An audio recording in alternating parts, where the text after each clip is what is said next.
Hi everyone on YouTube, shadowsun here. Welcome back to my channel.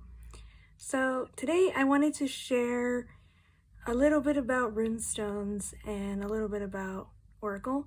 So really just in the context of my own personal practice, like whether or not I use one or the other. So as I've stated in other videos, for myself, I currently don't use a lot in the way of card-based divination systems.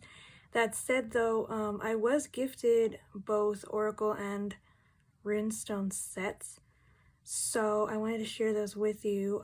For myself, I kind of view Oracle a little bit differently than tarot cards. I feel like Oracle can be used for divination, just in a different way. I feel like Oracle gives you a certain guidance in a different sort of way. Like, I feel like Oracle gives you pretty straightforward information, and I feel like Oracle provides you things in a more intuitive sense. Like, for example, with tarot, and this is just my understanding, tarot has a very basic structure to it, and it's a very complex system, and that system takes time to understand.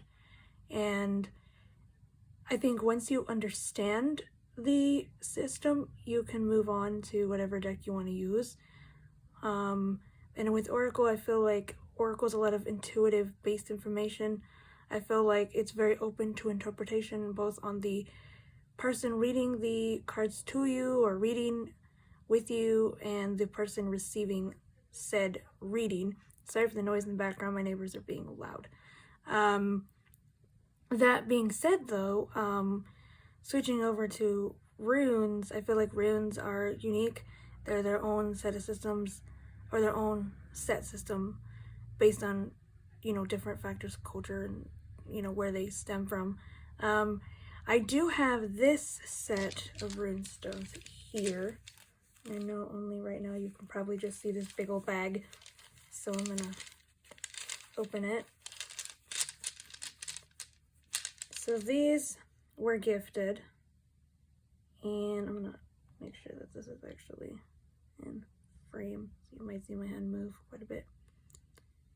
So this was gifted to me, and these are very tactile. I don't know if you can see that, but for those of you who can't, this looks like a regular crystal. I believe these are amethysts, but someone did just tell me a minute ago that one of them looks white, and it has gold symbols on it, and they can be felt by the hand.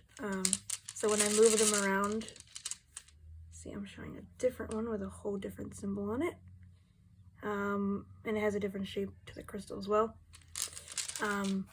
So those were gifted to me, and I do use them from time to time, but I take my time to research what certain things mean. The other aspect to this, when it comes to runes and Oracle, is that it's very difficult to adapt that as somebody with low vision or pretty much no vision, in the sense that trying to have some kind of reference point. And I'm not saying as a blind or visually impaired person, or person with a blind or who is blind or visually impaired, you couldn't read runes and Oracle. You can. I think the trick is figuring out which symbol is for which specific system of runes that you're trying to read. And in addition to that, I feel like to find a tactile set is pretty difficult. Now, if somebody who is blind reading runes and you have suggestions, please leave a comment. I'd love to know, resources wise. I'm not saying that you can't do these things. I'm saying that I don't personally, from my own personal experience, know how to adapt that. Same with Oracle. Oracle, the text seems to be pretty large. Which you think would help, but I don't know. The print seems to be in specific spaces. I don't know exactly how to adapt that. And I find that in order for me to read my own Oracle deck, when I use it, I have to use my phone to read it because I don't have an adapted version to it, or of it, and eventually I probably will figure out an adaptation. And if somebody, like I said, has done it or has suggestions, I would love to know, because I know that they've had Braille Tarot decks in the past, but not sure about Oracle.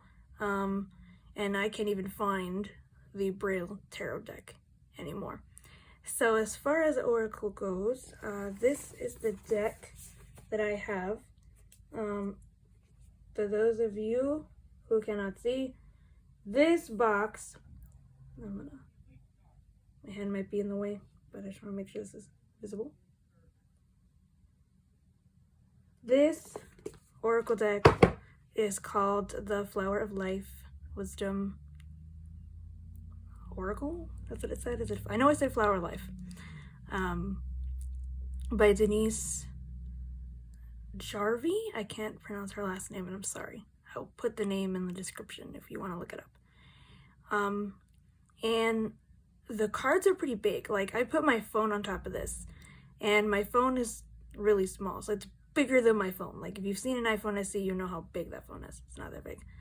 At least maybe 6 or 7 inches wide, I would say, roughly estimating. Not entirely sure. I'm being honest here. But like I said, I use my phone to read it, and I feel like the messages they give are really interesting. I feel like they're very meditative things you can contemplate on.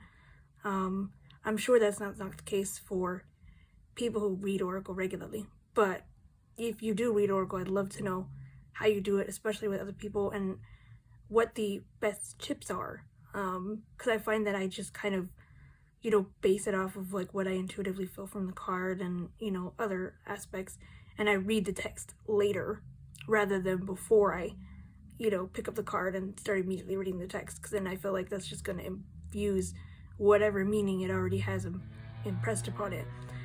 So that's just my own views on Oracle. Currently I don't really use it a lot. Same with runes. I feel like I need to do more research before I delve deeper into it. So if you guys have liked this video, please subscribe, like, and share with your friends. I hope all are safe and well, and I will speak to you all soon. Many blessings.